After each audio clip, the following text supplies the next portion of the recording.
Through the Oath and Stuff podcast, I hope to make you ponder and also entertain you. So, in addition to highlighting issues in medical practice, this podcast focuses heavily on storytelling and learning from those stories. That's how I process the world around me through stories. Today's story is about Ignaz Semmelweis. In the 1840s, it was widely believed that human disease was caused by bad smells in the air that rose from rotting corpses and sewage. Ignaz Semmelweis, a Hungarian doctor working in Vienna, noticed that there was an alarming prevalence of fever called childbed fever that led to death in women giving birth. In Vienna, there were two maternity clinics, one led by doctors, the other led by midwives.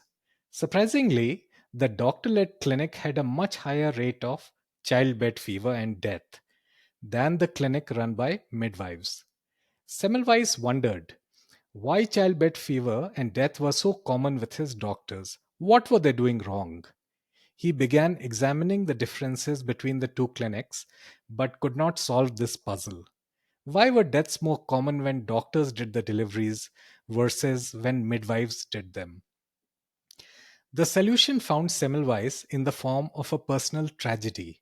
One of his doctor friends was accidentally cut by a scalpel while doing an autopsy in the morgue, and he died of the same symptoms as the mothers who suffered from childbed fever.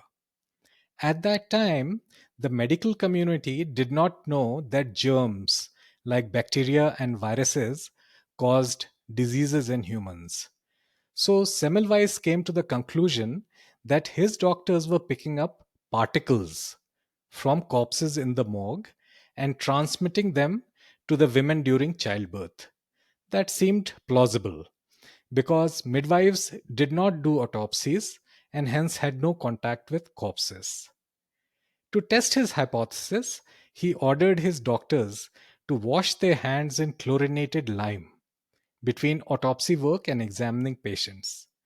To his surprise and delight, the rate of maternal death in the doctor led clinic fell from about 18% to 1% over 4 months. Excited with this breakthrough, Semmelweis shared his hand washing technique with the medical fraternity, but he was met with stiff resistance. His peers were adamant that human disease was caused by bad smells in the air.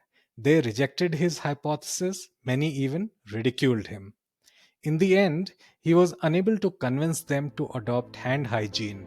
It was a few decades later, through the works of Louis Pasteur and Robert Koch, that germs like bacteria and viruses were recognized as the cause of many human diseases.